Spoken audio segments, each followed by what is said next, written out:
À Sainte-Marie, en raison de la houle australe, le port est devenu trop ensablé pour être praticable. Pour des raisons de sécurité, un arrêté ordonne donc sa fermeture depuis le week-end dernier et jusqu'au 11 août. Une fermeture de 2 mois qui pourrait être reconduite si besoin.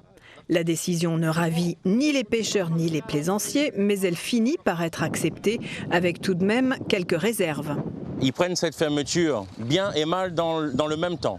Si de grands travaux sont engagés justement pour désensabler le chenal et qu'au bout de 2 mois on nous dit « Messieurs, le port vous est rendu et le chenal est sécurisé », aucun problème. Ce sont des engagements qui ont été pris auprès de la CINOR. Nous avons été convoqués avec le président récemment et ce sont des engagements qui ont été pris auprès de la CINOR. Alors on le prend mal si et seulement si, pendant cette période, ce n'est qu'une période de relâchement, on va dire, et ça c'est une chose que nous, pêcheurs plaisanciers professionnels et même le Mapérine, ne pourront pas le supporter. Les pêcheurs comprennent donc la situation, d'autant plus que la saison n'est pas optimale pour la pêche. Le port, même sur les quais, est devenu dangereux avec tous les allées et venues des camions de ces travaux d'extension.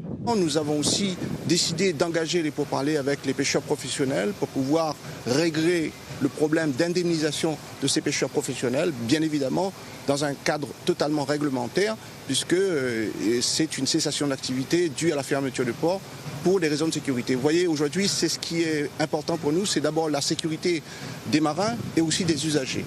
La météo sera-t-elle clémente les 2 prochains mois dans ce projet de 20 millions d'euros? Tous l'espèrent pour que les travaux sur terre et en mer puissent avancer.